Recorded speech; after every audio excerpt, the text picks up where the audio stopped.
C'è un quartiere sotto shock ad Agrigento dove questa mattina si è consumato un dramma. Al primo piano di uno stabile di via Alessio Di Giovanni, nella popolosa frazione di Fontanelle, Daniele Gallo Cassarino, 47 anni, avrebbe ucciso a coltellate la moglie Lenia Bonanno, di 45 anni, e poi si è impiccato a casa. La coppia ha 2 figli di 19 e 15 anni.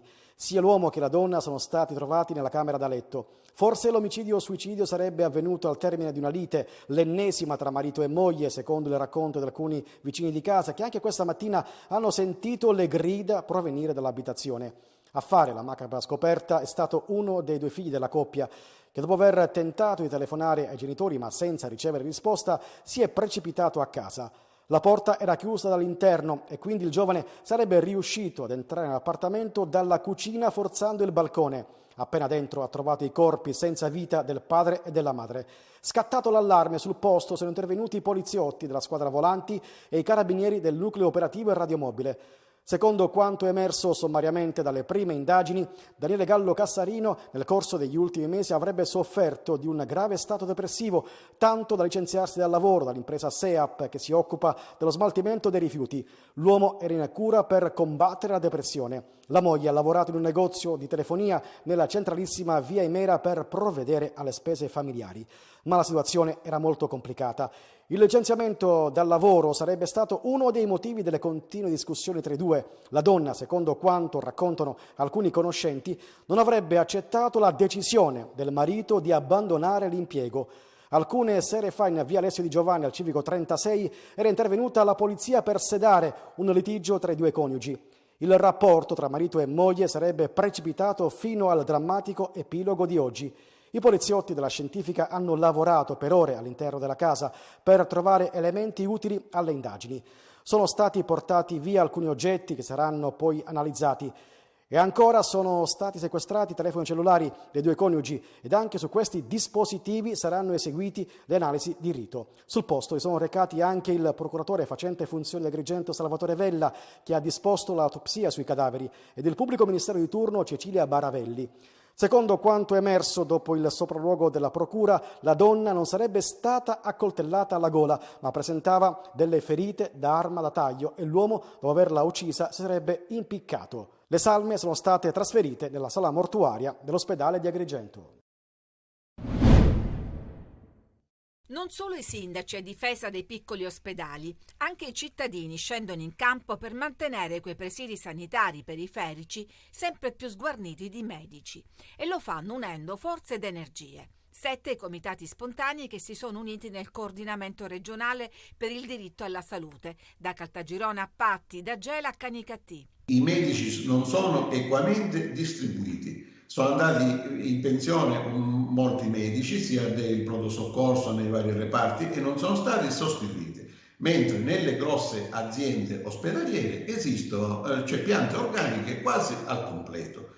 E ci sentiamo anche penalizzati per quanto riguarda l'assistenza territoriale, che non è né omogenea né capillare. Abbiamo diminuito la mortalità, e questo non lo dico io ma lo dicono le carte, anche rispetto al fatto degli infarti, grazie all'emodinamica, alla cardiologia. In funzione di ciò non vogliamo perdere un servizio, ecco. È un ospedale di base, ma con tutti i servizi che abbiamo potrebbe essere sicuramente un ospedale di primo livello. A Gela ci sono 75.000 abitanti nella sola città di Gela, ma col comprensorio a solo 35 km di raggio arriviamo a 400.000 abitanti. E l'ospedale di Gela in questo momento dovrebbe avere 240 posti letto, in realtà ne ha 120, e i medici e infermieri, il personale tutto, è meno del 50% di quello previsto nella pianta organica del 2019. Il coordinamento ha redatto un documento con cui chiede alla classe politica la nomina in tempi rapidi di nuovi direttori generali delle ASP, la garanzia dei LEA ai livelli minimi di assistenza, l'aumento del monte ore per gli specialisti ambulatoriali, la stabilizzazione dei precari e l'istituzione dei dipartimenti interaziendali per garantire la copertura dei posti nei presidi sguarniti. Su quest'ultima battaglia anche il DDL discusso in commissione all'Arse, primo firmatario il deputato regionale e sindaco di Militello Giovanni Burtone, che propone anche una soluzione di lungo termine per la carenza di organico dei medici. Abolire il numero chiuso nella facoltà di medicina.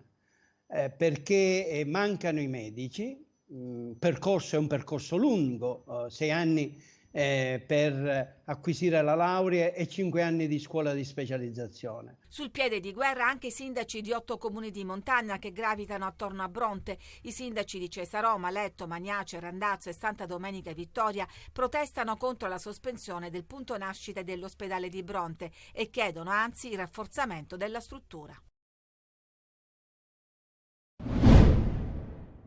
Ed eccoli i saldi estivi, sono arrivati come sempre ad inizio luglio, ma quest'anno con 2 novità. Per la prima volta sono partiti lo stesso giorno in tutte le regioni, in modo da evitare un'inutile concorrenza tra territori, e saranno inoltre applicate le nuove regole del codice del consumo.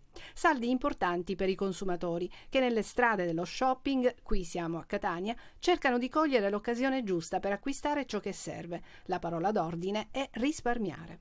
Risparmiare, sì, risparmiare, perché già lo stipendio è quello che è, le tasse sono quelle che sono, perciò o si risparmia o non si arriva. Se ci fosse ulteriore sconto sarebbe meglio però, perché comunque è tutto un po' rincarato. Delle borse, degli orecchini, insomma, delle cosine. Un giubbotto smanicato. Se c'è qualche cosa che mi interessa la comprerò. Allora comincio a guardare tutti i negozi, anche qualcosa per il piccolo, tutto. Acquistiamo tanto, shopping terapeutico per tutti. Poco tentati dagli sconti i turisti. Pensate di acquistare, di fare qualcosa? A dire la verità no, non ho avuto questo obiettivo oggi. Il mio obiettivo è andare a mangiare un arancino. Confesercenti, così come Confcommercio e Assoutenti, stima che quest'anno per l'acquisto di capi scontati ogni famiglia spenderà in media poco più di 200 euro. Grandi le aspettative dei negozianti. I saldi arrivano dopo una stagione abbastanza deludente, con una perdita rispetto a quello che si è fatto l'anno scorso di circa il 30%. Un dato questo che sicuramente esce fuori da 2 aspetti fondamentali: da un lato quello che è il caro vita, che ha spinto le famiglie a rivedere i budget destinati proprio all'acquisto di capi d'abbigliamento piuttosto che di accessori, ma dall'altro lato sicuramente abbiamo un altro dato fondamentale, ovvero quello legato al clima, con una primavera che è stata caratterizzata con delle temperature medie molto al di sotto rispetto a quello che siamo abituati a vivere. Quanto incide anche la concorrenza di chi vende online? Assolutamente tanto. Quello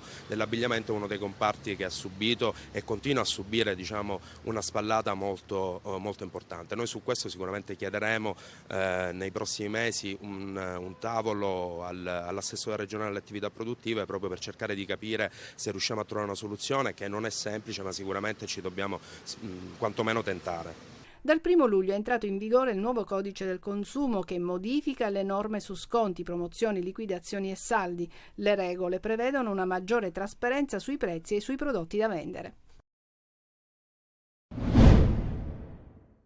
Al via i saldi estivi in Sicilia. Quest'anno gli sconti sono in risalita rispetto a quelli di gennaio, ma inferiori se riferiti alla scorsa estate.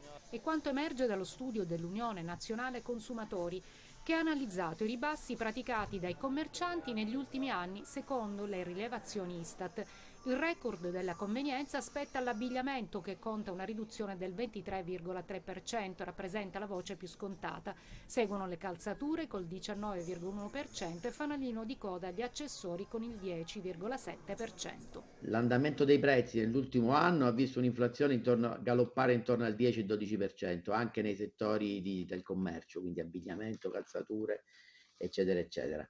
Quest'anno la percentuale di sconto media è intorno al 19,5%, probabilmente hanno influito l'andamento dell'inflazione, i maggiori costi di energia durante l'inverno, e quindi i commercianti devono cercare un attimo di recuperare le perdite. La vera novità degli ultimi anni però sono le vendite online, che di offerte imperdibili ne propongono tutto l'anno. Avendo dei costi bassi di magazzino e la possibilità di avere un pubblico vastissimo di vendita, permette di avere degli sconti più alti.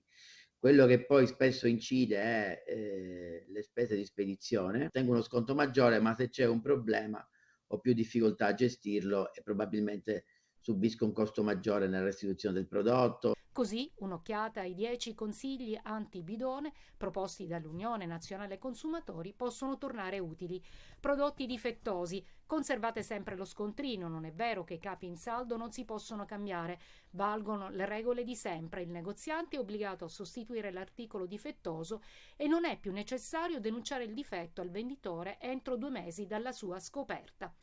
Nuove regole sugli sconti, ma diffidate sempre di quelli esagerati. La novità è che il venditore è tenuto a indicare anche il prezzo precedente, ossia quello più basso applicato nei 30 giorni precedenti i saldi. No ai fondi di magazzino, le vendite devono essere realmente di fine stagione. Pagare un prezzo alto non implica che sia un prodotto di qualità. Negozi e vetrine, controllate il prezzo e non acquistate nei negozi che non espongono il cartellino. Ma il consiglio è di diffidare di quei negozianti che non vi vogliono far provare i cavi di abbigliamento o che per farveli provare vi chiedono un anticipo. Datevi un budget, stabilite una cifra massima da spendere e obbligatevi a rispettarla. Nella sede della Confesercenti di Catania si discute su come dare nuovo impulso agli esercenti pubblici e turistici e come salvaguardare tutte le loro attività, combattendo innanzitutto l'abusivismo, la cui illegale concorrenza non è più tollerabile. Si parte intanto con il neopresidente della FIEPET Andrea Finocchiaro, che ha in programma un incontro urgente con il sindaco di Catania Enrico Trantino. L'obiettivo comunque per Catania in particolare è quello di discutere il Deor, di discutere le pedane, di discutere quello che potrebbe essere l'abusivismo sul territorio di Catania, che in questo periodo infligge molto sulle attività commerciali. Cosa si può fare di altro per aiutare gli esercenti? Allora, intanto cercare di capire tutte quelle che sono i problemi legati al territorio, poi cercheremo anche noi come FIAPET e come Confesercenti di poterli seguire sia nell'ambito ad esempio dei bandi di finanziamento europei, seguirli su tutto questo aspetto. Cercheremo anche di creare degli assi e delle collaborazioni con scuole alberghiere ed enti di formazione per cercare di introdurre e di portare nuova linfa a quel settore che momentaneamente ha un problema molto accentuato nel settore della ricerca del personale. Dunque formazione e informazione su tutte quelle che sono le attività che svolgeremo sul territorio.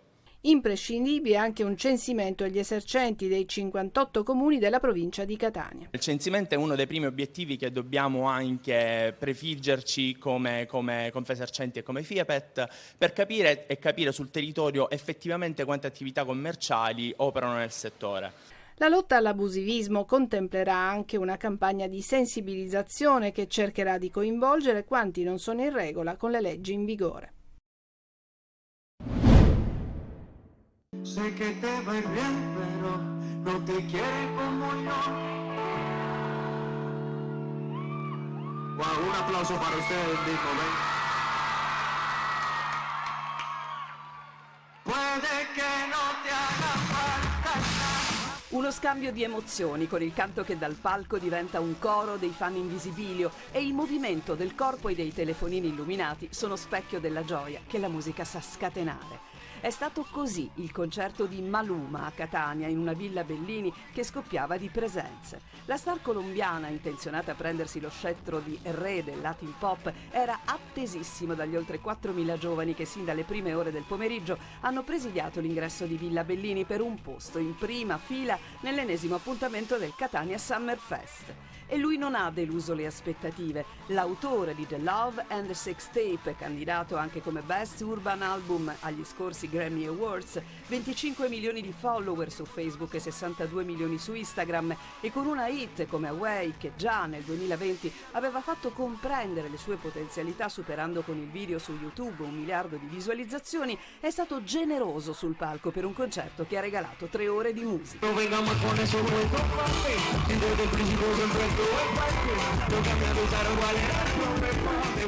Ad aprire il live, oltre alla cantante idolo di Malta Emma Muscat, anche il DJ e producer catanese Mignan Geni. L'atmosfera che si respira è bellissima e ovviamente come ogni volta esibirmi nella mia città dopo tanti successi è davvero qualcosa di unico e fantastico. È stato uno show ricco di effetti speciali, fuochi, coriandoli, giochi di luce dinamici e maxi LED wall di 12 metri su un palco immenso animato anche da un corpo di ballo. conoscevano tutte le sue canzoni, fan giunti da ogni parte dell'isola, Coco Loco, Corazon e alcune delle sue hit storiche che lo hanno visto collaborare con Ricky Martin e Shakira. E questi canti all'unisono sono stati il viatico per l'ennesima condivisione di una notte catanese che sembrava non volesse mai finire. Grazie mille Catania, grazie mille. Vamos a ver si se la sabe. Il ritiro in Trentino inizierà il 9 luglio, ma il Palermo già da ieri sta scaldando i motori a Verona. Si inizia a sudare per una stagione che, stando alle dichiarazioni dei vertici del Citigroup, dovrà essere da protagonista. Prime parole intanto per il tecnico rosanero Eugenio Corini, che da Veronello lancia il guanto di sfida in vista del campionato, che inizierà ad agosto. L'obiettivo fondamentale è vestire dei colori, una maglia molto importante che pesa ma che ti può dare grande forza, energia, e dunque ci stiamo preparando al meglio già da oggi per far sì che la nostra stagione sia piena di soddisfazioni per noi e per i nostri tifosi.